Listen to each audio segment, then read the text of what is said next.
So public finance is another very interesting branch of finance, and public finance deals with the government budgets.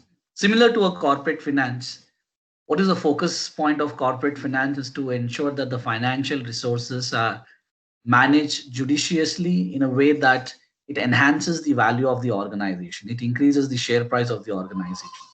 But here the challenge is different.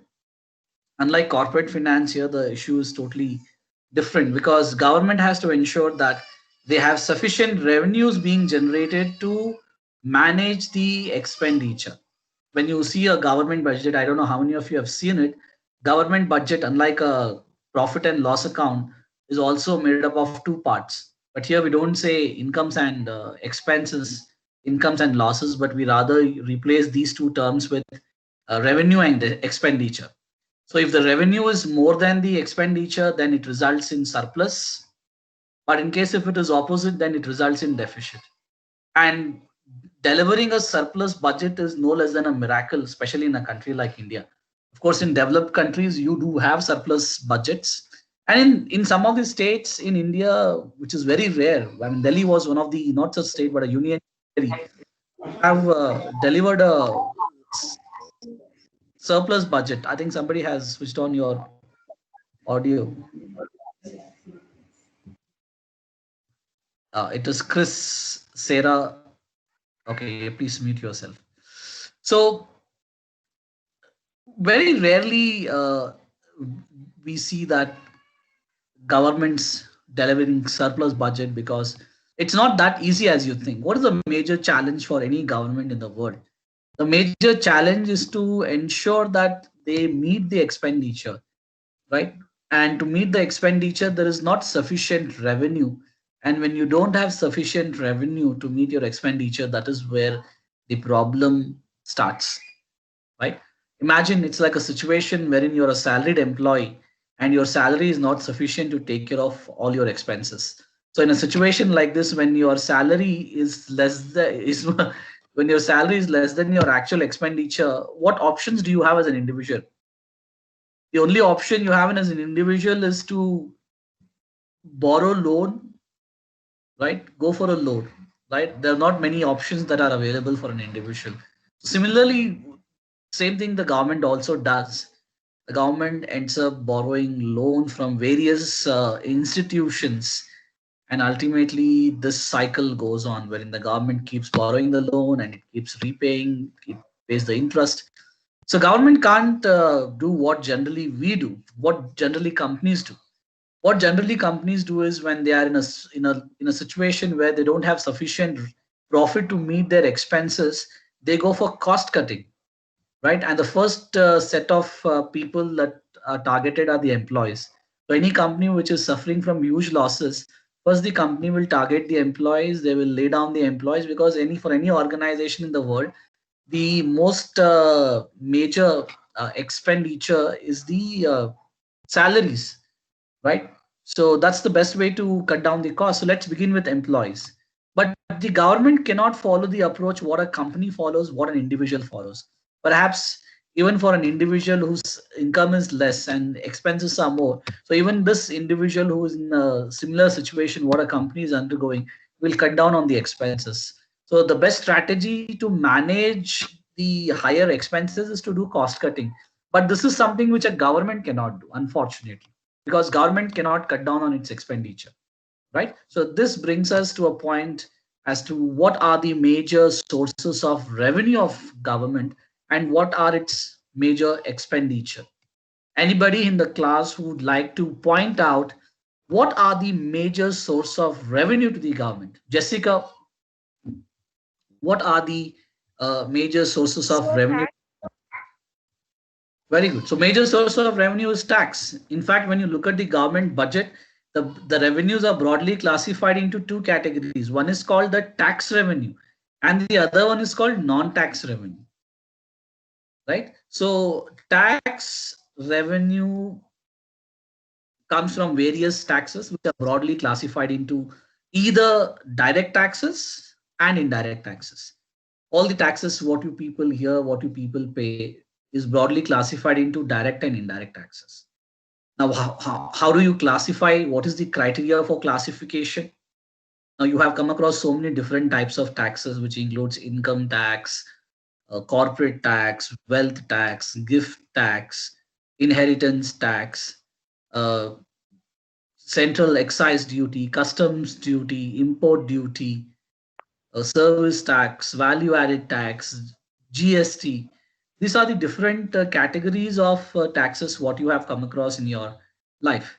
But how do you classify these taxes? So I told you these taxes are broadly classified into direct taxes and indirect taxes. Now, what's the difference between direct tax and indirect tax? And which is the major source of revenue for the government? Does the government gets majority of, first of all, the major source of revenue is taxation, as your friend mentioned. Second, second, second important point to be noted is in taxes, which is the major source? Is it direct or indirect? So let's reflect on So, the yeah. so Yeah. direct taxes are those which are directly paid to the government, and indirect ones are which have an intermediary in the middle. Like, Uh, okay. Example. so the largest revenue, I guess, is the indirect tax. Indirect tax. Yes, you're right. You're absolutely right. But somewhere your parameter for classification was not that appropriate. Now, let's say, considering the point what you have just made now, indirect taxes, you said direct taxes, you said there's no intermediary as such in between. So let's say No, I'm I an said employee. direct taxes directly paid to the government. Direct taxes directly paid to the government. Let's say I don't pay my tax. My tax was paid by my college. So the accounts department takes care of all the tax aspects. Tax is deducted from my salary and they pay. So is this direct or indirect? So direct only. But I'm not paying it. It is paid by my employer. There is a person who is involved between me and the income tax department, which is my employer. So do you think But this you also? are not tax to your school, right? Your school is doing it on behalf of you. Yeah, they are paying taxes on my behalf. Yes, you're right. But But there is a person involved. you pay it to the There's an school and intermediary. then the school pays it to the government, that will be indirect. Okay, that's fine. I just wanted to find out a little more uh, perspective what you have, and it will actually help me to understand the because the explanation what you gave, that's the I think general perception. intermediary is the wrong word I use. It should not be intermediary. Okay, that's okay. That's okay. That's fine. Now, the point which you had made, intermediary, right? Now, there are various numerous definitions which are available, which has helped us in understanding direct and indirect taxes. So I'll just quickly point out a very interesting definition, which is widely used in the academics and which is also widely used in general. So this definition talks about two important parameters. Now, whenever I buy a product, let's say I'm buying this cell phone, and cell phones, mobile phones, most of the raw materials does not gets manufactured locally here, even though companies claim that their products are made in India, but the raw material actually comes from China. Most of the assembly operations happen here. Yes. So let's say this is the company. This is the company Xiaomi, which has a manufacturing plant in India, but the raw material is coming from China. So the moment the raw material comes from China to India, Xiaomi, who's the importer of this raw material, is entitled to pay customs duty. So customs duty is a tax which becomes payable when you buy something which is outside the country, which is something which is not in India. So if you're buying something from outside, when the goods enter the Indian territory, you are entitled to pay customs duty. Sometimes it is also known as import tax. So this is the first tax on the raw material, because you have bought the raw material from a foreign country, it is not originating locally. Now the raw material has come. Now you take this raw material to your factory. Now what you do the fabrication or you do the manufacturing in which you convert the raw material into a finished product. for which you have to pay another kind of tax called excise duty. Excise duty in layman's language is a manufacturing tax, a tax which is levied on conversion of a raw material into a finished product, a product which can be easily sold in the market. Now the product moves to different parts of the country. Now, in case the product is moving from one state to another state, right? Then you have the sales tax that comes into picture. Then we also have value added tax, which is for the interstate sales, right?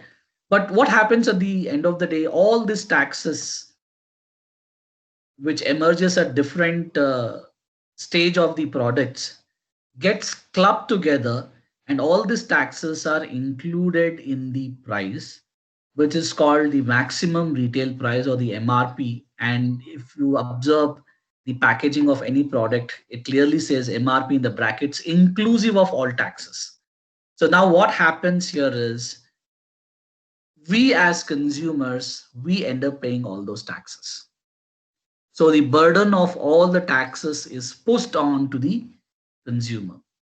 So one of the simplest definition is that indirect taxes are those taxes whose burden can be shifted to others. On the other hand, the burden of direct taxes cannot be shifted to others. So the salary what I earn in my college, in my school, I am liable to pay tax for it. So even though my employer pays it, but it is paid by me, it is just that the employer is paying the role of an intermediary. He's just paying the tax on my behalf. Or in some cases, I can only pay the taxes. He's just helping me, facilitating the process of payment of taxes. But the actual payer of the tax is me. Tomorrow, if I buy and sell shares in the stock market, I make money, I'm responsible for paying the tax. So capital gain tax is also a direct tax. So here I cannot shift the burden to others. So this is one definition. The another definition talks about incidence and impact.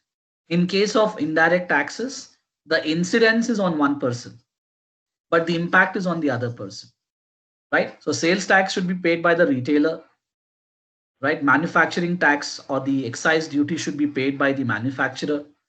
Customs duty or the import duty should be paid by the importer. But ultimately what happens, all these taxes are included in the MRP and we end up paying all these taxes. So the incidence is on one person, but the impact is on the other person. So this is the other definition, that indirect taxes, the incidence is on one person and the impact is on another person. Whereas in case of direct taxes, the incidence and the impact lies on the same person. Two definitions I have given you so far. But let me quickly also give my own definition, because these are the definitions which I have taken from the various textbooks. But this seems to be a more simpler definition, that all the direct taxes are paid on earnings. When you earn something, you pay direct tax. But when you spend that money, you pay indirect tax. So whenever you buy a product, you have to pay GST, right? Whenever you pay something, all the taxes are already included in the price. That is called indirect tax. Indirect tax is on the spending, direct tax is on the earning.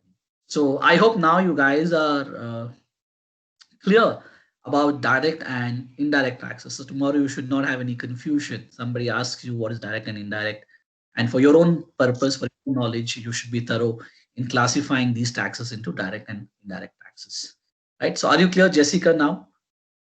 Yes, sir. Yes, sir. Thank you. Okay. Okay.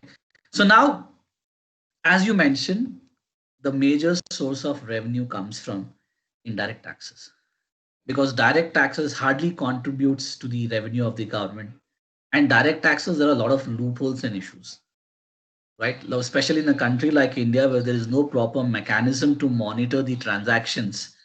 And right, you can't expect direct tax revenue to be very high.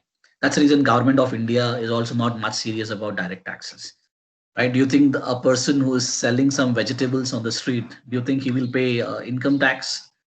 You wouldn't pay income tax. First of all, his income is not accountable. He will not disclose his income at all, right? So it's quite difficult for administration. The administrating direct taxes is quite a challenging task, because monitoring the transaction itself is a great difficulty.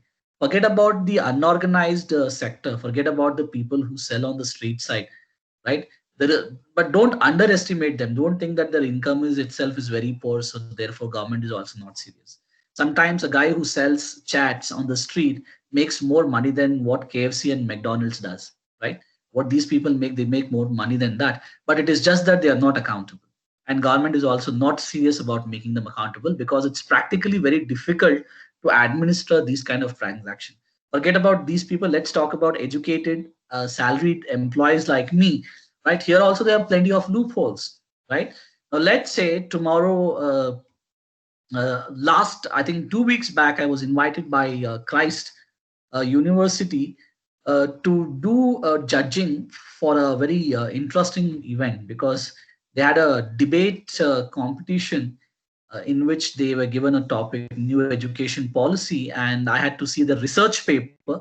I had to evaluate the research paper, and I have to select the best research paper and also the best presenter. So I did this job, and ultimately I got paid.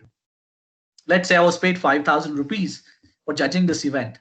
Now, how will government know that I've earned 5,000? So the answer is that I have to voluntarily declare when I file my income tax return that this is what I've earned, 5,000 from Christ University. So do you think people are honest enough to do and disclose all their income? The No, answer sir. is right. People are not honest to disclose. I mean, who would like to pay tax? Honestly, it's your hard-earned money. Why should you pay tax? That's the kind of attitude most of the people have, and it's a common human behavior. So we can't criticize this, but that's the fact, right? So that's a fact. So that's the reason direct taxes becomes a major challenge for the government, and that's the reason why government is always comfortable with indirect taxes because that is something which can't be avoided because it is already included in the price. So indirect taxes constitute a majority or the major source of revenue to the government in comparison with direct taxes. So that's the first source of revenue, direct taxes, sorry, taxes. Now, what is the other source? I told that the budget, when you look at the revenues, they are classified into two categories. Similarly, the expenditure of the government is also categorized into two categories. So, revenues, the first one is tax revenue. What is the other one? Anybody who would like to answer this? What is the other forms of revenue which the government earns apart from tax revenue? Any transaction that comes to your mind? Government invests in different sectors like real estate and then industries. So return of that will come back to the government as a, profit to the capital. Okay, so all the public sector enterprises, so all the organizations which is owned by the government. So there are many public sector companies here in India which are owned by the government, which includes the biggest in the world, the biggest employer in the world, Indian Railways. Indian Railways is an undertaking of Government of India, which has absolute monopoly. So all the revenue which by the railways goes to the government, right? Similarly, you have all your so many public sector undertakings, which includes government banks, government oil companies, government institutions, right? All the revenue goes to the government. So apart from this, you also have other forms of revenues, which includes the fines which the government collects, the properties which is seized by the revenue department if it is illegal, tax rates, all this money goes to the government. So these are some of the examples of non-tax revenue. So there are two broader classification. One is called the tax revenue. The other one is called the non-tax revenue. This is how the revenue side of the government budget is broadly classified. Now let's talk about the expenditure because I told you in public finance a major challenge is that the revenue is less and the expenditure is more. So it becomes extremely difficult for the government to manage and to focus on its expenditure. And given the fact in a country like India, right, where we have all sorts of politics happening to please the people, right? There are states in India where the government gives free of cost everything. Government gives free televisions, free mixer grinder, free cycles, free television sets, and all this action happens during the election, right? Free food to the people. So if the government is giving so many freebies, then how will it manage its revenue? I mean, how will it will manage its expenditure? Because in order to give all these freebies, right, you need to have sufficient revenue also generated. And not only this, India is also one of the countries which pays huge amount of subsidies to, especially to farmers. Right now we have the farm protest which is going on in India, right? So India is also one of the countries that gives huge amount of subsidies to government, right? So in a country like India, it's because quite challenging to manage the expenses. So any idea how the expenditure side is classified? Now, since you have an idea that the revenue side is classified into direct taxes and tax revenue and non-tax revenue, how do you classify the expenditure now? Which one do you think is the major expenditure for government, the major expenditure source for the government? So retirement benefit funds, Benefit funds. retirement benefit funds, and then there is defense, national defense. Very good. So that's the first one. In fact, you made the point second, but that's the major source of expenditure for a country like India, for a country like China, for a country like Pakistan is the national security. So we spend majority of our revenue on national security. Whereas a country like Canada, right? Uh, the budget, when you look at their budget, the kind of money what they spend on national security is relatively less. They spend more money on something else, right? So it becomes quite challenging, and we can't also forego. We can't say that let's cut down our expenditure on national security because we have our own regional challenges here in India. So we can't compromise on the national security, right? So that's the reason I said what companies do and what people like me and you do, cut down the cost, cut down the expenses. For a government, it's not possible. So government expenditure is broadly classified into two types: developmental expenditure and non-developmental expenditure. So developmental expenditure includes all the expenses which is spent on driving the investments, which is spent on driving the economic growth, which includes development of infrastructure that plays an instrumental role in providing basic amenities to the citizens, that plays an important role to drive the economy and to attract foreign investments. All that money which is spent on construction of your bridges, national highways, schools, colleges, uh, right? All this is a part of your developmental expenditure. Now, non-developmental expenditure is a part of the social benefits which are given to the citizens, right? One of the point which you made is the pension. That is also a part of the social benefit which the government employees receive. And of course, there are so many other pension schemes in India, right? Widow pension scheme, so many schemes are there. So it becomes quite So challenging. Sorry.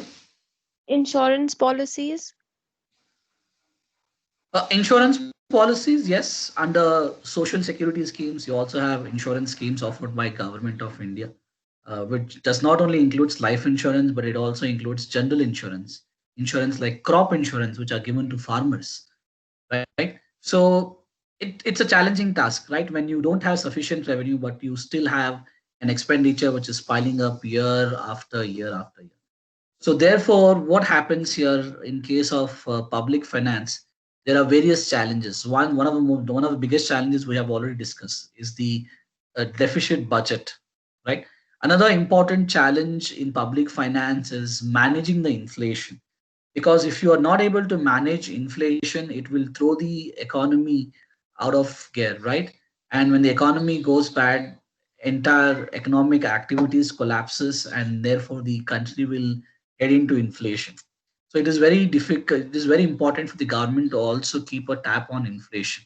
Inflation has severe consequences. So inflation might be a simple concept where the prices rise and the value of money decline. So what is the impact? It hampers your purchasing power. That means in 100 rupees, if you're able to buy, let's say in 10,000 rupees, you're able to manage your family expenses. On account of high inflation, you're not able to do so now. On account of high inflation, you're not able to do so, right? So what are the severe consequences of high inflation? Have you ever done a reflection on this? You're a student of business now. So you should know what is the major consequence of inflation. Assuming that you're a person who belongs to a middle class family who has to run his family, and you're the only bread winner of the family, and your monthly income is 10,000, and unfortunately you're able to manage your entire family expenses in this 10,000, but unfortunately you're not able to save anything. But this 10,000 is quite sufficient to meet all your expenses. But in case if there is an inflation, what will happen? Prices of food will rise, prices of fuel will rise the moment. In fact, forget about food inflation. If there is a price increase in the fuel, if fuel prices go up, it will automatically impact the food inflation also, because uh, right, transportation is important for mobility, right? So there's a direct link. Fuel prices, food prices, when they go up, what is the impact on the individual? Somebody who is able to manage his monthly expenses in 10,000, on account of inflation, now he has to spend 13,000 because uh, fuel prices have increased, food prices have increased, right? School fees has increased. Unfortunately, salary doesn't increase. Salaries remain same, right? So that's the misery here in India. So what do you think will happen now? If you're in the situation wherein earlier you were happily managing your family with the 10,000, but unfortunately now you need 13,000. So where will you get the 3,000 from? What will you do? We are So talking borrow. a common problem faced by every middle class family in India. Yes, Jessica, go on. So the cost of borrowing will increase.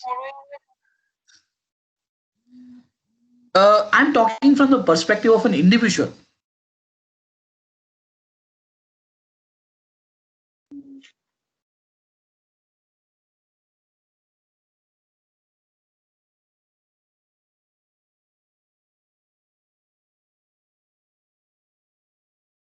I'm not sure if you have understood my question. My question is, you have to put yourself in the shoes of a common man and assume your salary was 10,000 a month and you were happily managing all your family expenses, but unfortunately you were not able to save.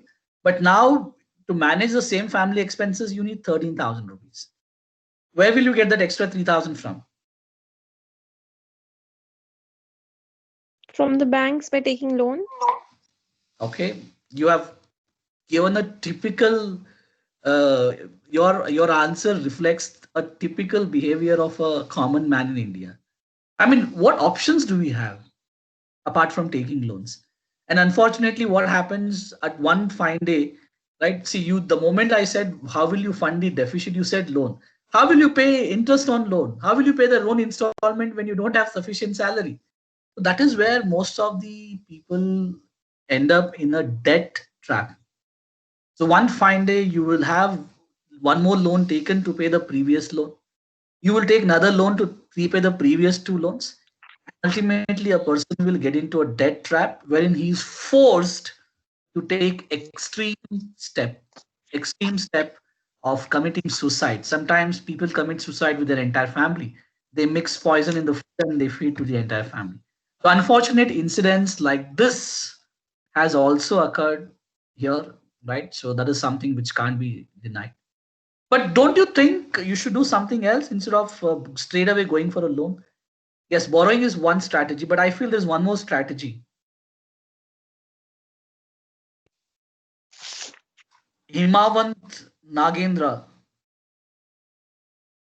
do you have any other strategy? First strategy is given by Jessica, that go for a loan to meet the deficit. Any other technique or strategy do you have at your disposal? Try to earn more. Okay, try to earn more. Yeah, some people do that. To what extent will you test your ability? Because already you're doing a 12 hours job, you want to do some more, right? So it's quite, to some extent you can do, but beyond that, your body will also start giving answering. You will fall ill. And again, if you're ill, again, if you're unhealthy, you will not be able to take your full time work. And this will completely eradicate your source of income itself. So it is an option. Let's keep that as an option to try to do some part time work. Option number one, take loan. Option number two, try to do some part time work. There's one more option which I think nobody is giving me. Mr. Nagendra, are you there? Use your savings maybe. use your savings. Okay, so that happens. Most of the people do that. So that will wipe off all the savings.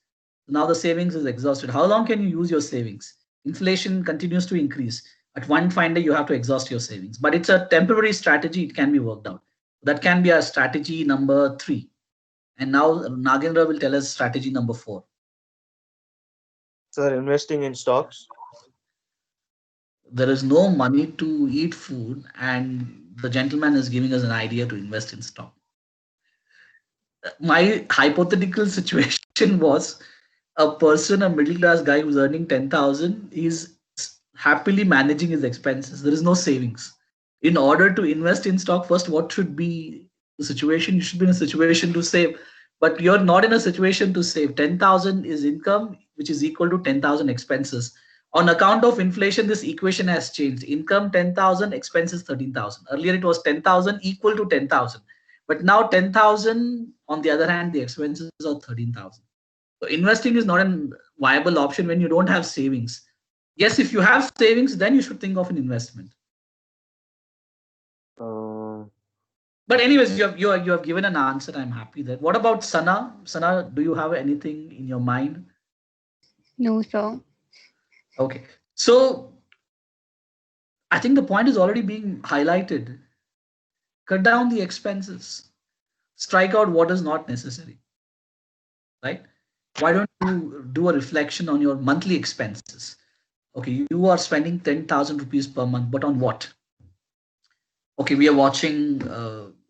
First of all, tell me what are the common areas of expenses of a middle class family where that most of the earnings disappears overnight, over the month. Where do most of the people spend the money on? Where the income goes? So the answer to this question is, right, there are various expenses. One of the major expenses is the food, groceries, right? So will you tell your family members, dear family members, on account of inflation, I don't have sufficient earnings, so let's skip one of the meals? Will you tell your family members, hence we will use toothpaste only once in a week because it is an unnecessary cost in a grocery bill? So use toothpaste once in a week. Please take bath once in a month, right? So can you cut down expenses like this, which is quite irrational? The answer is no. You have to identify your needs, and that is where economics comes into picture. Economics classifies human needs into 3 categories. Anybody remembers what are the 3 categories of human needs?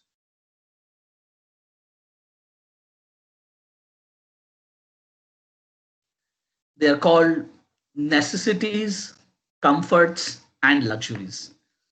Necessities, comforts, and luxuries.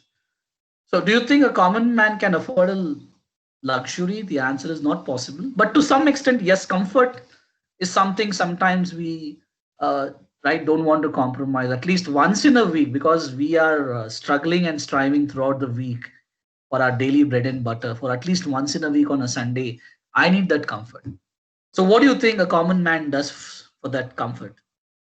The answer is something which women like and men don't like. See, I'm giving you a clue. We are having a quiz also during our conversation. You have to guess what this is. Have you been to Commercial Street? Anybody here? Most of you are Bangalorean, I guess. Most Bangaloreans, right? Even if you're not, that's a popular Globe. destination. Have you seen the body language of the people in Commercial Street? Especially body language Yes, of, sir. when you observe the body language of men, you will see their faces are not happy. The shoulders are dropped and they're not smiling. On the other hand, you see that charm and glow on the faces of women. So I'm referring to shopping, something which men don't like and women do. Shopping. So what gives us comfort? What makes us happy on Sundays? Shopping. So it need not necessary that I have to go to Pantaloons and do shopping. Even if I am doing shopping on the roadside also, that gives me happiness, right? So happiness. What gives you happiness? What puts you in the comfortable seat is shopping. That is what most of us do on Sundays. What else? Sometimes what happens, you would have seen in the newspaper, a new movie would have released and the rating is so terribly bad. Most of the critics would have wrapped the movie, right? They would have criticized the movie, they would have given a very bad rating, but still that movie will be houseful on Sundays for a simple reason that people need entertainment.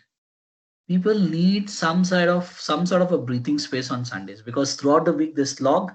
At least on Sunday they need some sort of entertainment. So that's the reason most of us, what we do is, whether we like it or not, we spend most of our Sundays in a shopping mall, because quite convenient. Shopping also happens, right? Entertainment also happens, and one more important thing also happens on Sunday. What is that? Most of the families in India, especially at home, the kitchen is closed, the kitchen is band, because at least once in a week we want to eat outside. So you go to vegetarian restaurants, also known as darshanis in the local language. You see most of them crowded on Sundays because people eat breakfast outside. And of course, dinner, lunch, preferably outside.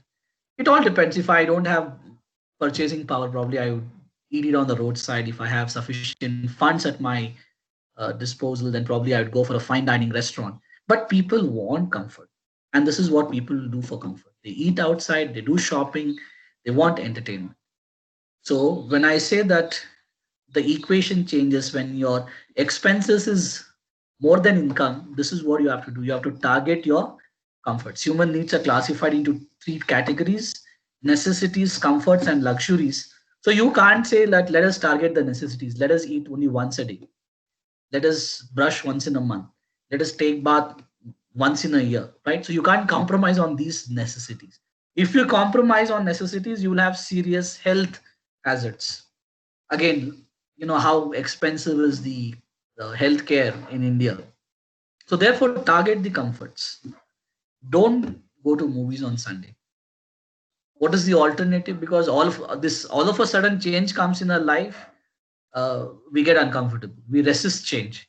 So therefore, slowly transition will happen. Instead of watching movie in a cinema theater by spending hundreds of rupees, let's now watch the movie at home itself. Let's get a pirated DVD or let's download from torrents and let's watch the movie at home. Instead of eating in an expensive restaurant, let's prepare a special food at home. Let's eat the biryani at home itself. So some sort of alternative arrangements are done, right? I don't know what is the alternative arrangement for shopping, but yes, these are the alternative arrangements. Now imagine, right? This is a very interesting topic. Imagine you're not going for shopping, you're not going to Commercial Street, you're not going to Brigade Road, you're not going to shopping malls. Because inflation, boss, you don't have money, you don't have savings to spend money. You're not going to all these places, you're not going to cinema theaters, you're not eating outside, you're not shopping. What is the consequence of these actions on business? The answer is the sales will drastically fall. If people are not going to watch movies, what will happen to sales of all the cinema theaters? If people are not going out to eat, what will happen to the sales of all cinema theaters, restaurants, right? So now business will feel the heat. Why? Consumers are not spending. Why consumers are not spending? Because they don't have money to spend. Inflation has eaten away all their savings. In fact, they're running in deficit now. So they don't have money. So now business will feel the heat, and in few weeks, businesses will have serious problems. And what are the serious problems? Just like a common man, just like a common man, businesses should also meet their expenditure. And we have already pointed out what is the major expenditure for a business: salaries. So what happens is business also has two options. When their expenses are more than incomes, they also have two options. Just the way common man had two options. Option number one was to borrow loan, which one of you pointed out. Option number two is to cut down the cost. Same options a businessman also will evaluate. Option number one, to borrow the loan. So same thing will happen. a businessman will borrow as much as loan as possible. And one fine day, when he's not able to pay loan, what happens? You know what happened? Some businessmen here in India were not just ordinary businessmen, they were considered to be the role models. They were considered to be business icons. Some of them committed suicide by jumping into the river.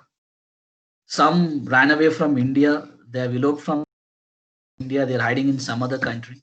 Why? Because they were caught in a debt trap, a trap wherein they were not able to repay their loans.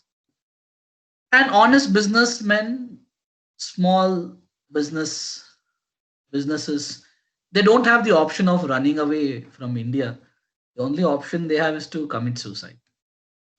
That's the reason this loan is not a good option. So the other option is something what a common man also does: cut down the expenses. So who will be targeted first? So you see any company which is going through a turbulent times, the first target is the employees. The moment business sales crashes, they will lay off the employees because that's a major source of expenditure for any company. So now businesses, let me tell you a micro perspective. Let's say I have a shop. I have a shop in a place like Majestic, in which I have 11 people employed in my store. Unfortunately, I don't have business because people are not shopping, people are not buying. Eventually, what I'll do is first I'll lay off 6 employees out of 11, so remaining 5 are there. Next, I will lay off another 3. Finally, I'll lay off everybody. I'll manage on my own. If things go worst, I have to shut down my business. I have to go and work somewhere else. Right? So, what is the impact? What is the consequence of mounting business losses? Now, it will have macroeconomic implication. When do you have to pay tax? When you earn, or even when you suffer loss, you should pay tax. The name itself says income tax. Only if you earn, you pay tax. There's no tax on losses. Tax is only on profit. So now businessmen are not paying taxes because there is no business. They are suffering, and they're suffering from huge losses. Point number 2, there is high unemployment rate because most of the businesses have shut. So there's a mass employment problem. Now this becomes a problem of the government. Government is not having its revenue source because taxes have totally reduced on account of post sales. And second, government has to address the issue of unemployment. So now, what do you think the government should do? Option number 1, something what? So tax. Sorry. So the government will cut taxes. Reduce taxes, but what difference does it make when I'm not getting taxes only? What is the point of reducing the tax rates? Why am I So not? the goods become Because cheaper, so the people will again be able to buy goods. okay, so one of the reasons, if you reduce the taxes, the prices would become a little more cheaper, and somehow people will again buy things. But that is unlikely to happen because if government reduces the taxes, again, government will suffer huge setback in managing its revenue, right? Have you ever reflected on the reason why government is not cutting down the taxes on petrol, even though petrol is available at such a cheaper price in international market, but we continue to pay huge amount of money to buy petrol? Why is the government not cutting down the taxes on petrol? The answer is because government expenditure is so huge that it can't afford to compromise on certain taxes, which becomes a permanent source of revenue for them. So cutting taxes is like, what should I say, digging your own grave. Not a viable option. So in this scenario where government does not have sufficient revenue, on the other hand, government has to tackle the problem of mass employment. The government also has 2 options. Option number 1, cut down the expenses, which the government can't do. So government cannot say we will lay off 50% of our armed forces personnel. Government cannot compromise on national security. So government cannot stop subsidies. Government cannot stop constructing the hospitals for the poor. Government can't stop investing money in higher education. The only option the government has is to borrow money. Borrow money from various financial institutions, right? And I remember my mother asked me once that if government is facing such a difficulty in managing the country, why is it not possible for the government to print notes and distribute to everybody? My mother had asked me this question when I was in 10th standard, and unfortunately, I was not in a position to answer her. Right? So this is not a viable option. So don't think that since RBI has a note printing machine, so we can print notes and distribute to everybody, because it will also lead to inflation. The more circulation of money you have in the economy, it creates inflation. So having more circular flow of money also is a problem, because everybody has money at their disposal. Everybody will buy things. Again, the prices will go up on account of increase in the demand. So the only option the government has to is to borrow loans. And in case if a government is not in a position to repay those loans, then this will lead to severe economic crisis.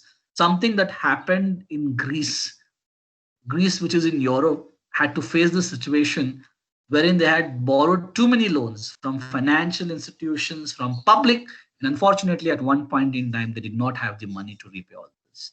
So all the other countries had to bail out Greece. So when a government ends up in a situation like this, it is called recession. It is called recession. When all the economic activities of the country have completely slowed down, it is recession. And as per all the economists, all the experts, India is at the moment undergoing recession, even though the government is in a serious denial mode. But the fact of the matter is that we are undergoing recession. There is mass unemployment, right? And revenues of the government is being hit. So we are under a turbulent times. Maybe we are recovering from recession slowly, but we are under recession. So who is responsible for this economic disaster?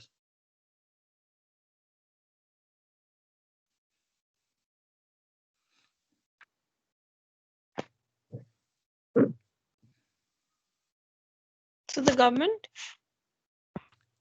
You're blaming the government? Why? I don't know. How is it our fault?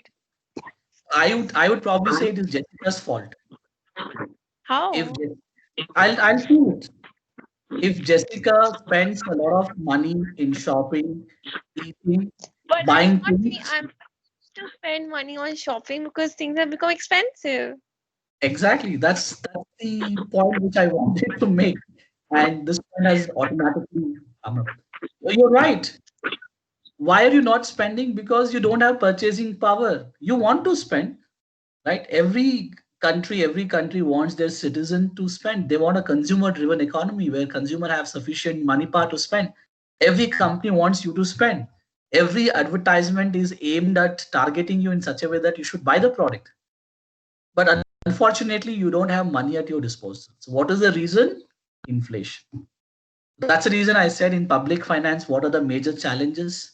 One is managing deficit. Second one is managing inflation. And that's one of the reason why whenever there is an increase in the inflation rate, automatically the finance ministry will jump into action. The RBI will jump into action because inflation has severe consequences on the economy. Inflation will throw the economy into the recession. So that's the reason inflation is quite harmful. But Inflation should be if the government only fails to curb inflation and the economy further recedes into depression, whose fault is that then? that's the fault of the poor government policies. That's That's the what I said. exactly no. I was just trying to uh, make fun, but that's the fact of the matter. It's not your fault. So don't take it very seriously that I'm blaming you for the No, recession. I was wondering You should how not be blamed. We should not be blamed. Citizens should not be blamed for recession. Why are we not spending money? Because our hands are tied. So what has tied our hands is the inflation.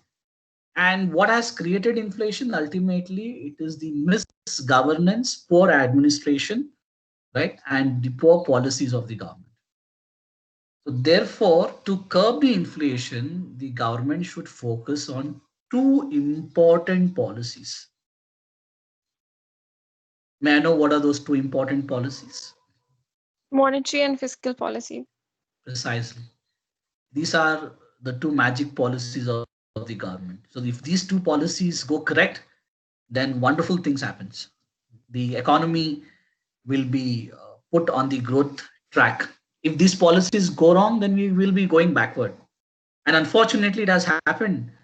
Last few years has been a disaster for Indian economy, and right, we get to read all sorts of things, right? And there is also news that we are actually performing worse than sorry, we are actually more backward than Bangladesh, right?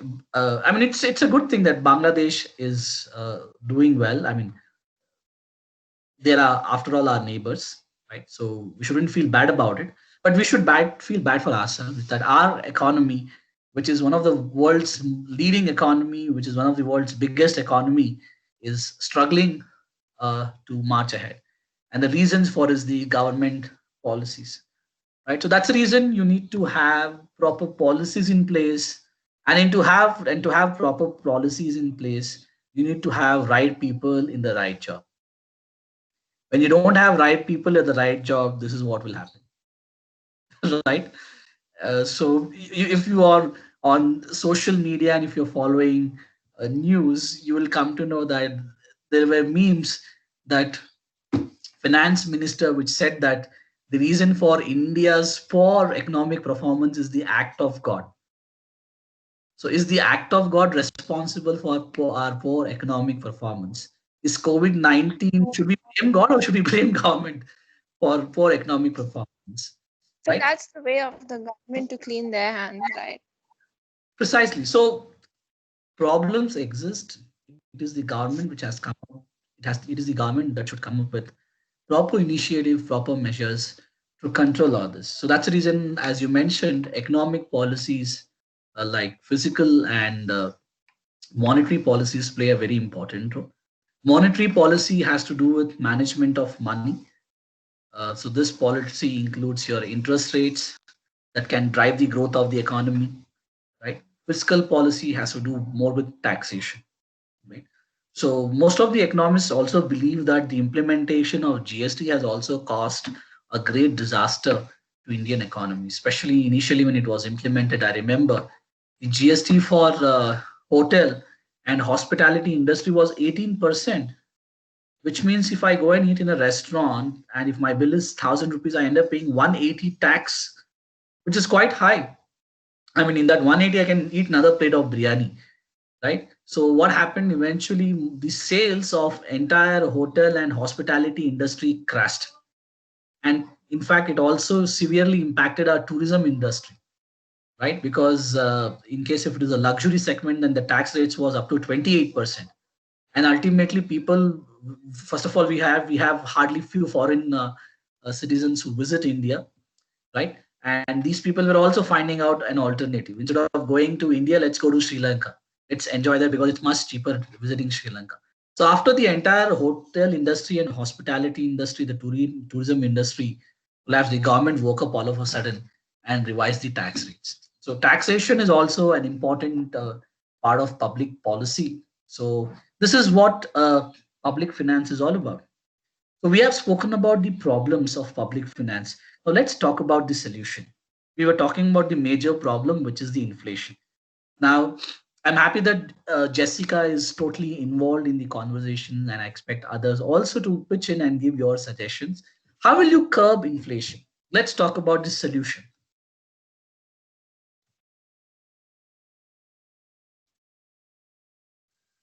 Of view, government should invest more on public infrastructures, which will ultimately, give a good return to the government. Like, see, in Bangalore, they have made this metro. On the day 1, 2, 3, how much income have been generated from it for government, and continuously it is doing so. So government should, mainly focus on the public infrastructures, which is good for both the side, public as well as for government fund. So like, see, in Bangalore, we do have a bus system, but it's not properly, systematic. Bus conditions are poor. They are not systematic. They are not going on time. They are not going in each and every place of Bangalore.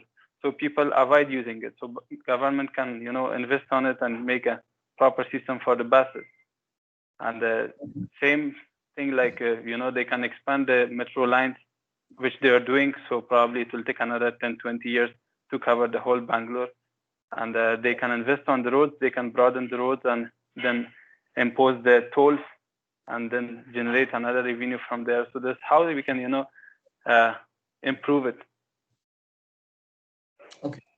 Okay, that's a good point. But in a country like India, it has its own challenges also. See, the problem is the moment I develop infrastructure, right? Let's say I come up with a bullet train or high-speed rail network between two cities, between a rural to urban city. The problem is most of the people from rural areas, they will come to Bangalore for work because there are no jobs in rural areas. So the moment people from rural areas they come to Bangalore, in a city like Bangalore, to do jobs, which I'm saying is not wrong.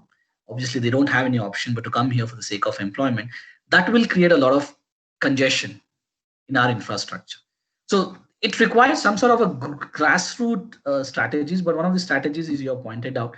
But will this curb inflation? Do you think spending a lot of money on infrastructure will curb inflation? How can we bring down the Well, inflation? but it will improve it in long-term vision if we see it, and we can't just avoid improving the country's infrastructure just because the rural people will come to the city and congestion will increase. So we should see to the development of the country as well. So if we are proposing bullet train, we should see that how much of employment rate will increase. For every station, there will be ground workers, there will be manager or whatever. So Exactly. job That's opportunities are there. The that's return the of point the I was expecting, that this creation of infrastructure, developing infrastructure, will provide employment, right? So when people have job, they have money at their disposal to take care of the needs. So that's the ultimate point, that these infrastructure projects should create employment, right? Now, let me quickly summarize, because we also have paucity of time. How do we eradicate the problem of inflation? How do So we? can I say? Yes, go ahead, please. So one is by through a contractionary monetary policy, where you reduce the money supply within an economy by increasing the interest rates or decreasing bond prices and so on. Okay, very good. In fact, you spoke like a finance minister. But So I the had I did my bachelor's in economics. no, but you have given a typical solution which is followed by most of the ministries across the globe, right? So these are the two tools. What you said is right. Monetary policy and physical policy are the important tools through which inflation is regulated, and that is what most of the governments do across the globe. But the points which I wanted to mention, this is something which you might not be thinking about, right? I just want to ask you a very simple question. How do we one question is, how do we eradicate inflation? How do we ensure that the economy is growing? I have a very simple solution to this problem, for which I want you to tell me the three areas where a common man spends most of his income.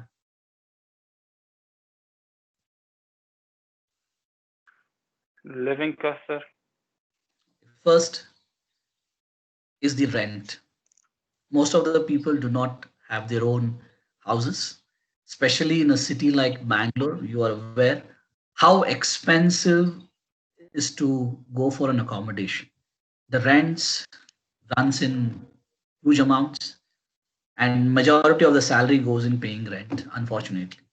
So rent is one of the major expenditure. Point taken. Second one,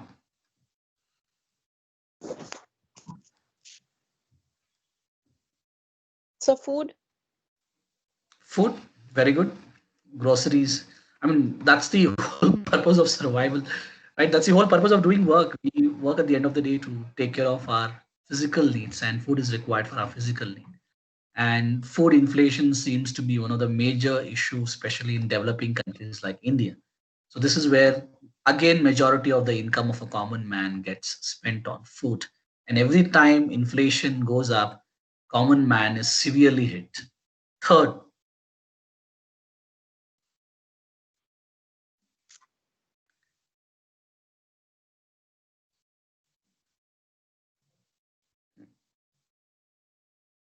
can you tell me how much money your parents would have spent on your education from LKG to now? Yeah.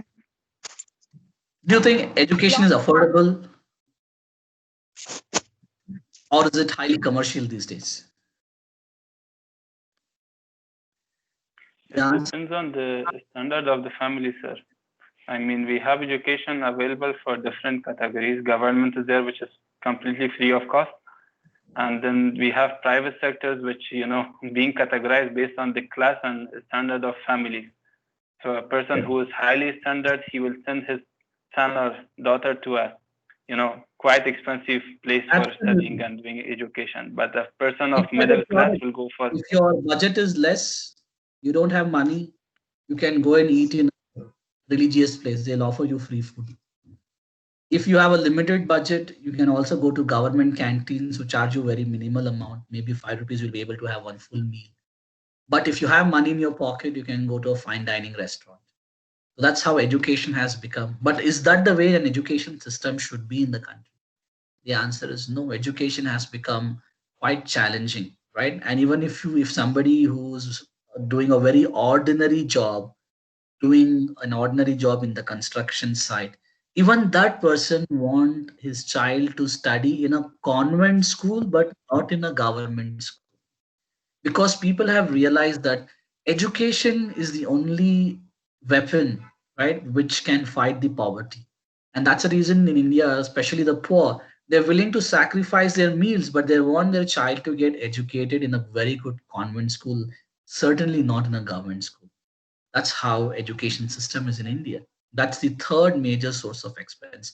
And the fourth one, which you guys never gave a thought of, but probably you will when you become old. I'm talking about the healthcare expenses, right? How expensive is healthcare in India? The answer, it's very expensive. And healthcare institutions have become highly commercialized. These days, healthcare institutions are run by the corporates. And corporates strive for money. So the moment you go to a hospital, you will be diagnosed with some of the diseases which you don't have. Forget about going to a hospital. When you visit a simple family physician, he will prescribe medicines which is actually not required for you, because everybody wants to make money. Education system, unfortunately, similar to health system, has become highly commercial.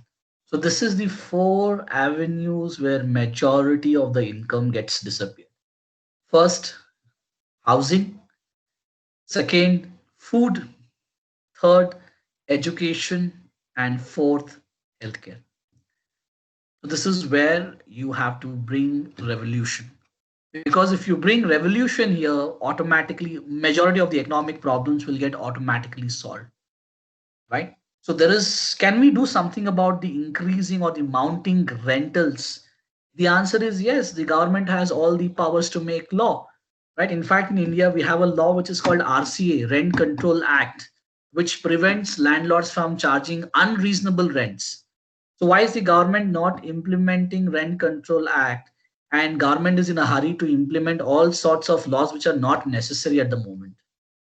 But Rent Control Act is taken for granted, right? So if government implements Rent Control Act, that means the rent has to be charged as per the government rate. In fact, there are few states in India which follow this, where the rent is fixed by the government and the landlord has to charge the reasonable or the fair rent, not according to his whims and fancies. Second, food. So why there is food inflation in India, right? The reason for food inflation in India is because of the poor infrastructure. Indian agriculture is said to be gamble with monsoon. When there are too much of rain, it's a disaster. When there is less rain, also there is a disaster. For a simple reason that we are still using the primitive, outdated agricultural methods. Look at USA. USA is a leader exporter of rice. I mean, I couldn't believe this because rice is not a staple food in USA, but they have become a leading exporting country of rice because they have the technology, even though they do not have the tropical climate which is required for cultivating rice. But they do this using technology. They convert the entire farmland into a lab, right? And rice is grown. Do we have the technology in India? We can, but government is not interested. Second, warehousing facility. In case if we have bumper crop, there is no place to store crops. Ultimately, we see sometimes when there is a bumper crop, farmers have no option but to go and throw the crop on the river banks, on the highways, because there is no storage facility, right?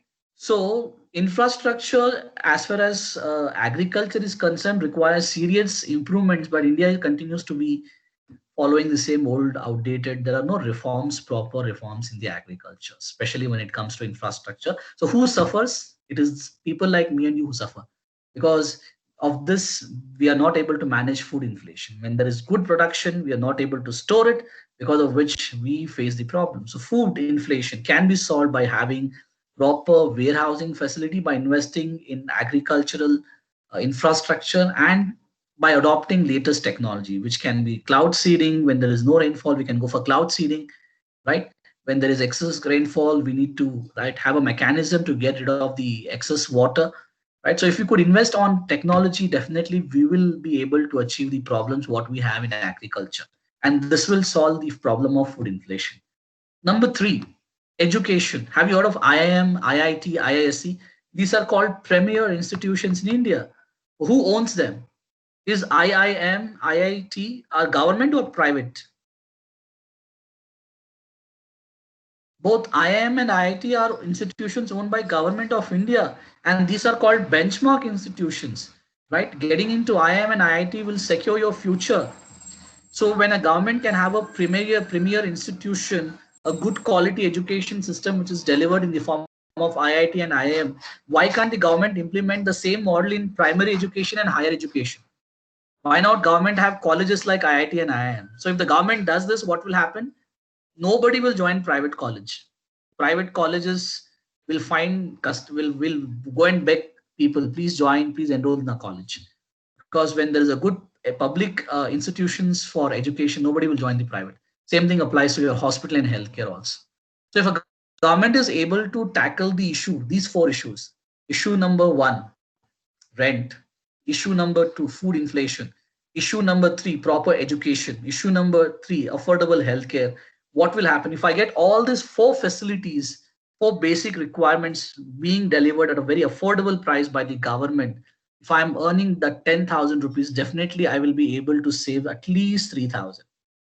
So what will I do with the 3,000?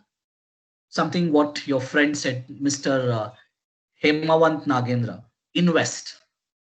So I'll keep the money in bank. What banks will do? Banks will give that money to business enterprises as loans. So business enterprises will flourish. New business enterprises will start. They will give employment. More employment means more taxes. And ultimately that tax will again go to the government, right? But even though these are four simple problems, in the last, since we have got independence, we continue to struggle with these four problems. And countries which have solved these four problems have become developed countries in the world. So this is about public finance, right? In the next class, we will begin with personal finance. And in case if you people have any question before we conclude the class, you can go ahead and make your point.